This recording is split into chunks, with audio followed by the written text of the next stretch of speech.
On 5th to 7th October 1967, in the town of Asaba in what is now Delta State, Nigeria, hundreds of peaceful civilians were rounded up, separated, and gunned down by federal troops. This massacre, largely suppressed in history books, remains a haunting example of the brutal price civilians pay in war. In this video, we uncover what led to the massacre, hear survivor voices, explore the cover-up, and ask, how can we remember, heal, and prevent such a tragedy from ever happening again? If you found this video insightful, please like, share, and subscribe for more deep dives into hidden chapters of history.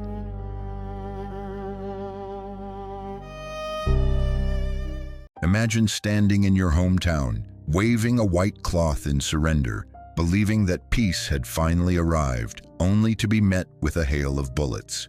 This was the chilling reality in Asaba, Nigeria, in October 1967. What happened here isn't just a forgotten chapter in a dusty textbook.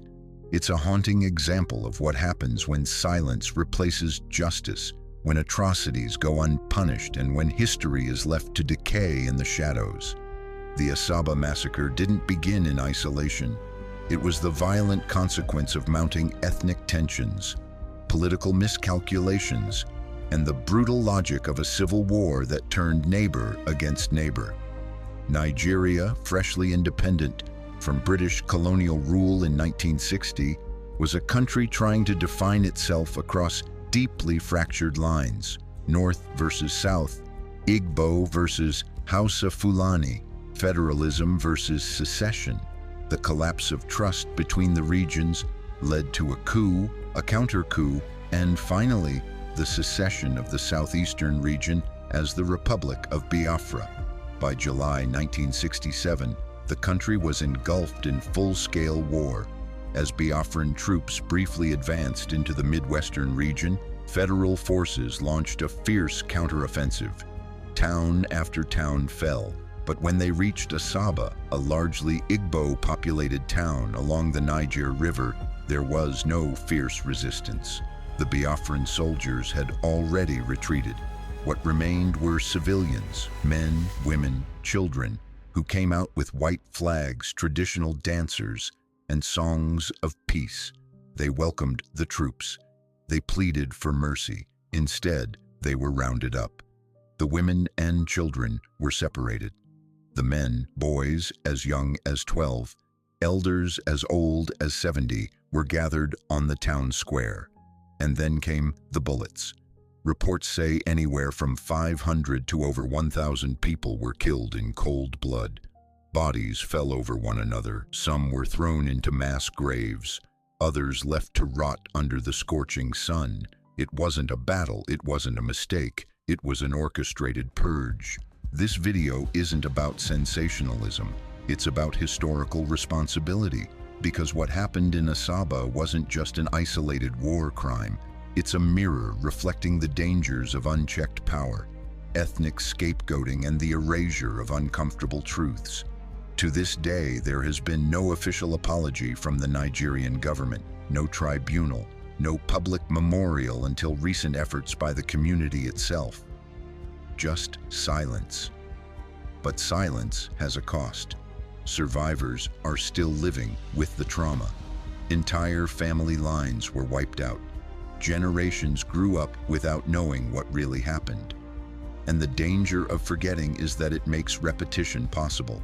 How do we, as a society, learn from history if the truth is hidden, distorted, or denied? In this documentary, we're going to peel back the layers. We'll explore the political roots of the conflict. We'll revisit the events leading up to those horrific days in October 1967. You'll hear the voices of survivors, those who lived through the nightmare and those who carry the scars. We'll look at the aftermath, the cover-up, the pain, and the quiet resistance of memory. And finally, we'll ask, what does justice look like today?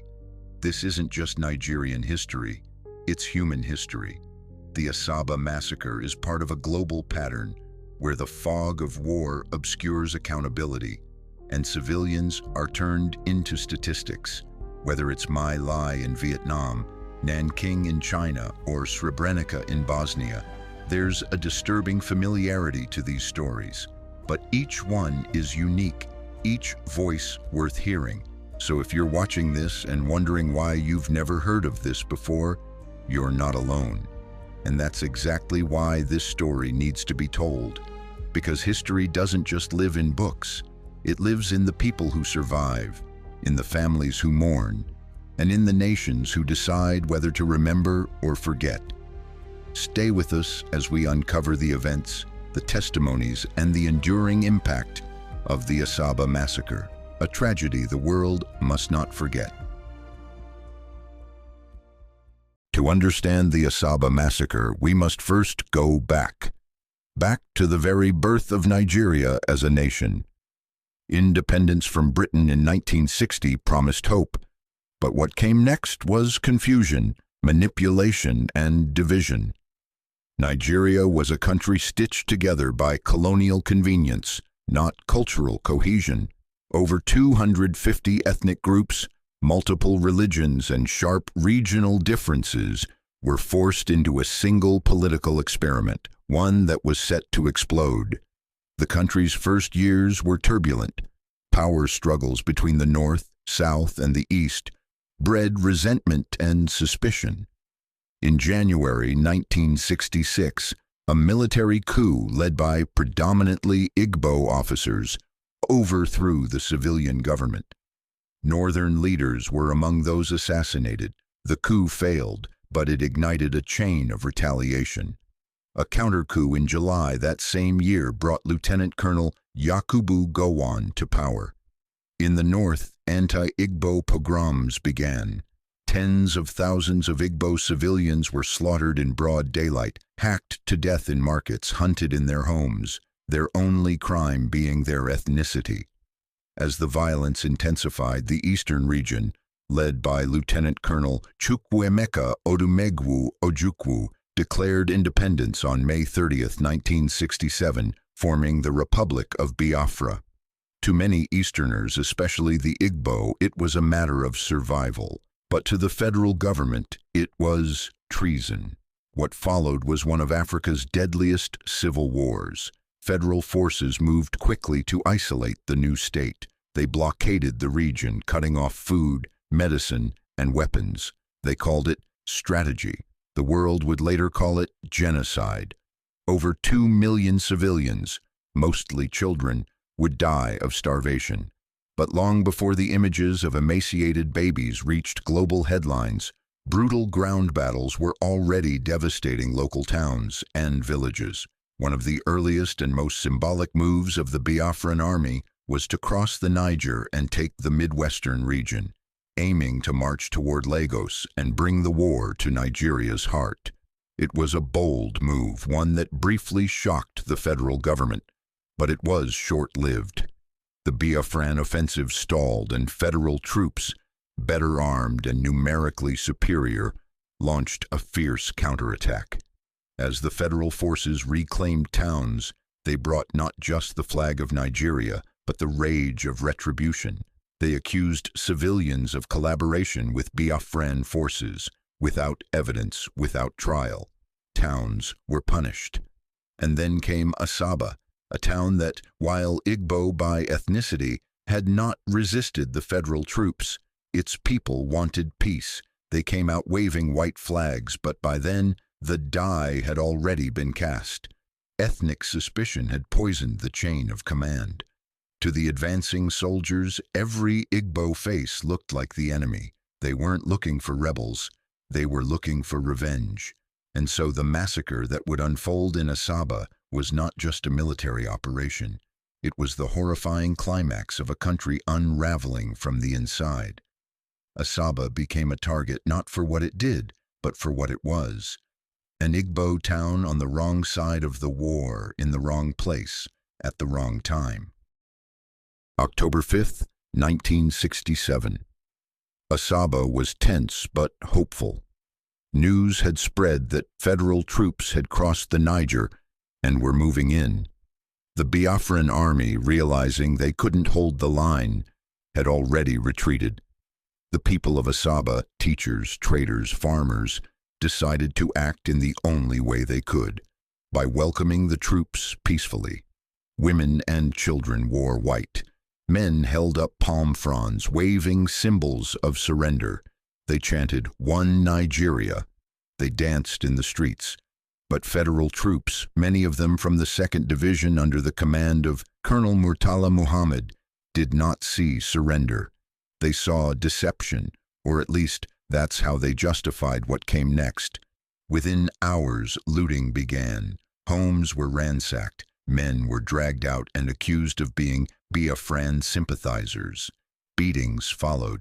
Then the shootings began, not in the chaos of battle, but in organized waves. The worst came on October 7th.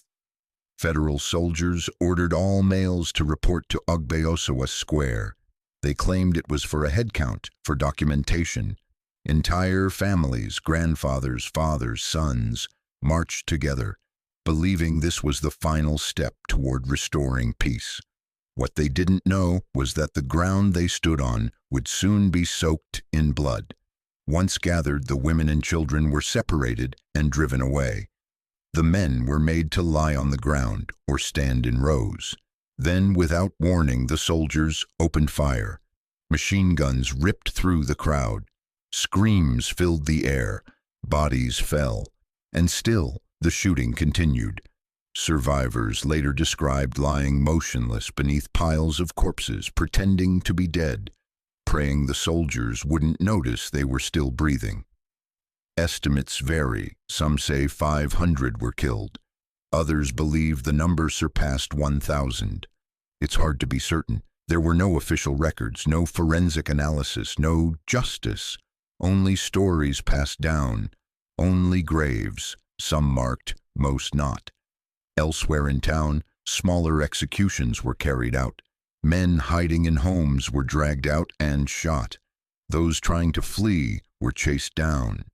The River Niger, once a lifeline, became a channel for escape, and a grave for those caught. Young boys were not spared. Age offered no protection, nor did innocence. In the days that followed, the bodies were left where they fell. The stench of death filled the air. Women were forced to dig mass graves. Some buried their husbands and sons with bare hands, unable to find shovels or even cloth to wrap them. The town was shattered. Life, as it had been, ended that week. This was not war. This was vengeance. This was a message. And yet it was a message no one wanted to admit had been sent. You can study the events. You can analyze the timelines. But nothing captures the horror of the Asaba Massacre like the voices of those who lived through it. "I saw my father fall," says Chukwuemeka Nwaneri, who was just 14 years old in 1967. "One minute he was holding my hand. The next, he was on the ground. Blood came out of his mouth. I didn't even have time to cry. I just dropped and pretended to be dead." Chukwuemeka lay still under his father's corpse for hours before crawling out in the dark. He never saw his older brother again. Neka Mordi, who was 18 at the time, recalls being separated from her family. "They told us to go home, the women. We went. But we didn't know we were leaving our brothers to die. My mother kept saying, 'It's a registration. They'll be back for lunch.' We cooked yam. No one came back." Survivor testimonies often return to the same horrifying details: the sound of bullets, the smell of blood, the unbearable silence afterward. One woman, now in her 70s, recounted how she found her husband's body 2 days later, with his Bible still in his shirt pocket. Another survivor described soldiers forcing elderly men to dance before shooting them. These aren't just memories. They're scars that never fully healed. What's chilling is how calculated it all seemed. Survivors described officers giving orders. This wasn't a rogue unit acting out in a moment of chaos.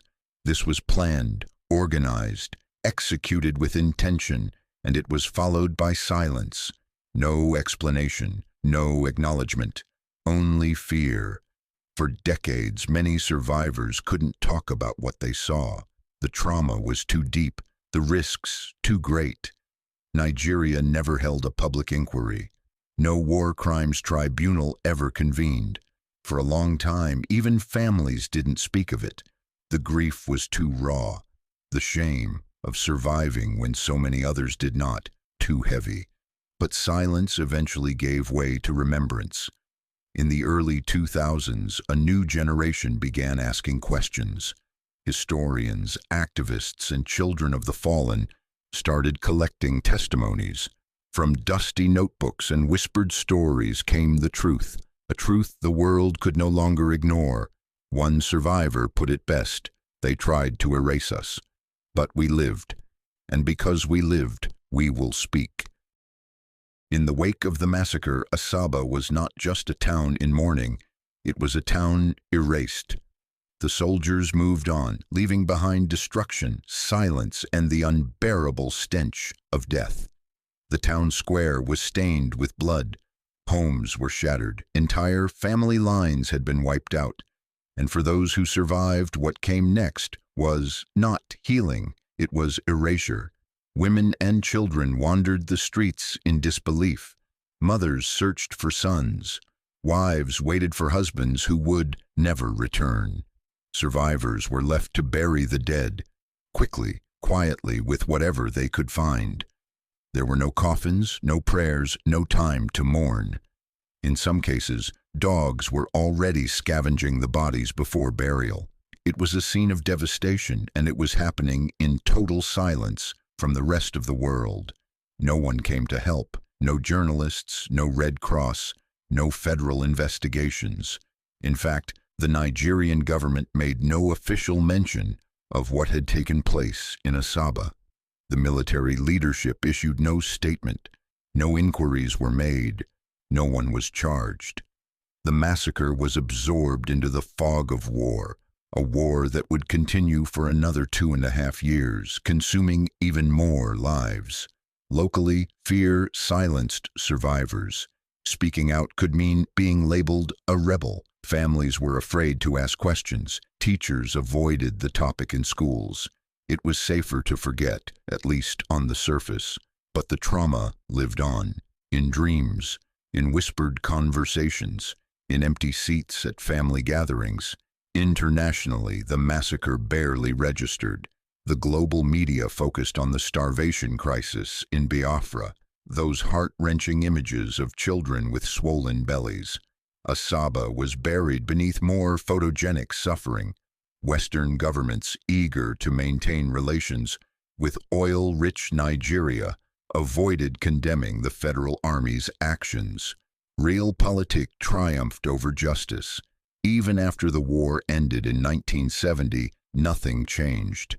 Survivors returned to their rebuilt homes, but not to justice. Many federal soldiers involved in the massacre went on to have successful military and political careers. The victims' families received no reparations, no recognition. It was as if the dead had never existed, but memory has a way of resisting silence. In the 1990s and early 2000s, local activists began pushing for remembrance. Oral histories were collected, memorials were held in secret. Eventually, efforts led to the creation of the Asaba Memorial Project, dedicated to documenting what happened and preserving the testimonies of survivors. For the first time, the massacre was given a name. And names, as we know, are the beginning of justice. Still, the Nigerian state has yet to formally acknowledge the massacre. No Truth and Reconciliation Commission has ever addressed it. It remains one of the darkest, most unspoken events in the country's modern history.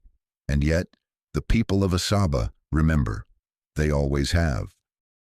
In Asaba today, the echoes of October 1967 still linger, in names not spoken, in streets once soaked in blood, and in the eyes of those who remember.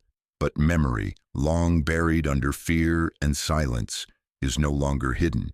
It breathes in songs sung by elders, It whispers in family stories told at dusk.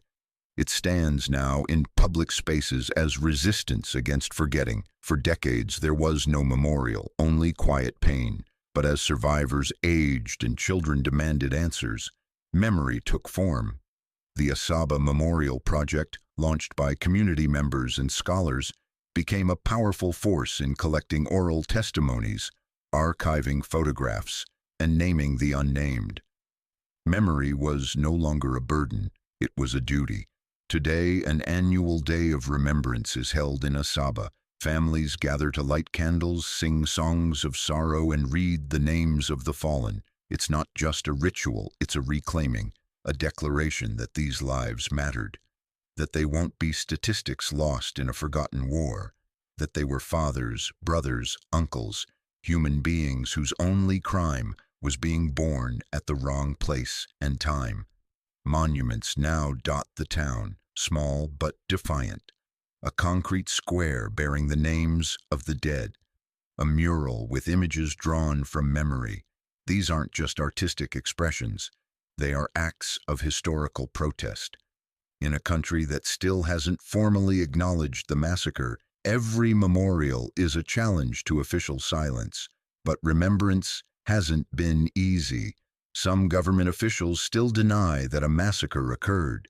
Others claim it was collateral damage of war. Survivors have had to fight not just for recognition, but against gaslighting.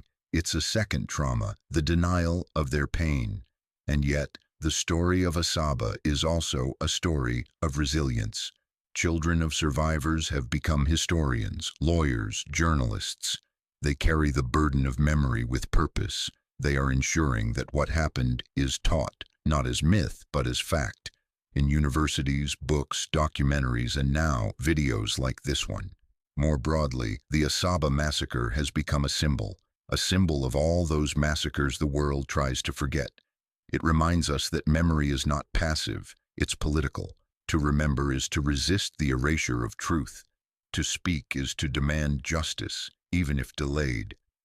In remembering Asaba, Nigeria confronts not just a chapter of war, but the question of who gets to write history and who gets to be heard. You might ask, why does a massacre from 1967 matter today? Why dig up the bones of the past when Nigeria is already burdened with present-day problems? But here's the truth. What we refuse to confront, we're doomed to repeat. Asaba isn't just a story about history. It's a warning, a lesson, a mirror. The ethnic divisions that fueled the Nigerian Civil War didn't die with the ceasefire in 1970. They evolved, they shifted, they remained. The same seeds of distrust between groups, between government and people, still grow in today's politics, religion, and identity. The massacre may have ended decades ago, but the silence it was buried under still speaks loudly in how Nigeria handles conflict and justice.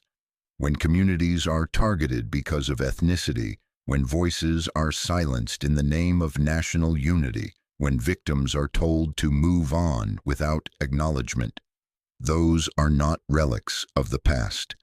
They are symptoms of a still bleeding wound.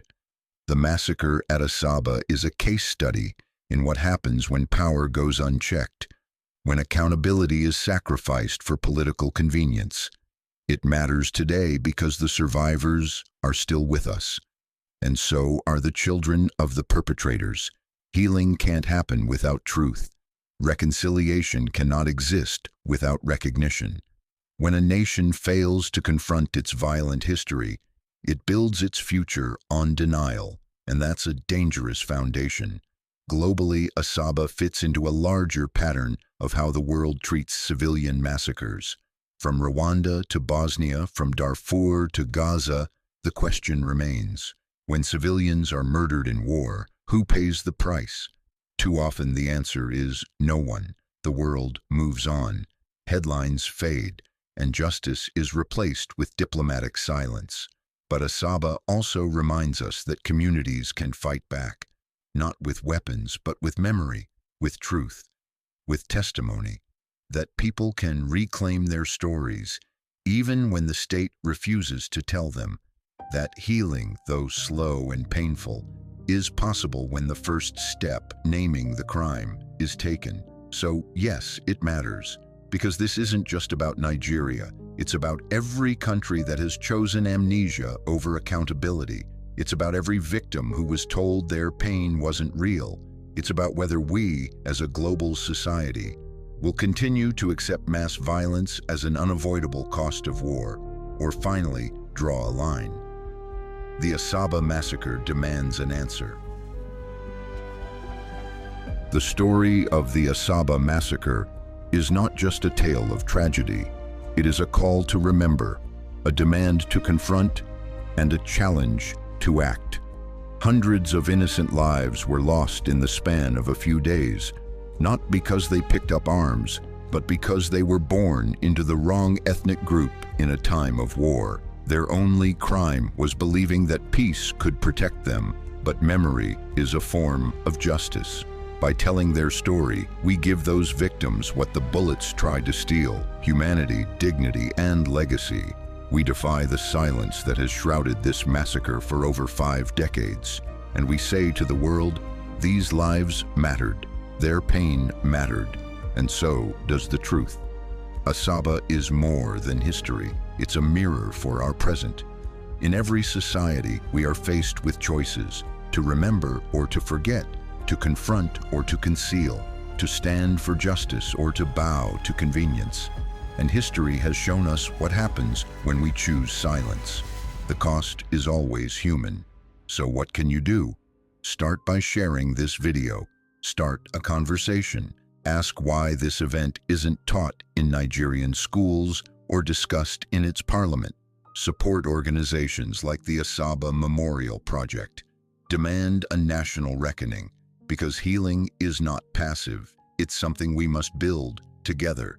And if you're watching this from outside Nigeria, ask yourself, what stories are being hidden in your country? What tragedies have been buried under flags and silence? Asaba is not just a Nigerian wound, it is a human one. Thank you for staying with us through this painful but necessary journey. If this video moved you, enlightened you, or challenged what you thought you knew, please like, share, and subscribe. Help us bring more forgotten stories into the light, because remembrance is resistance, and truth deserves a voice.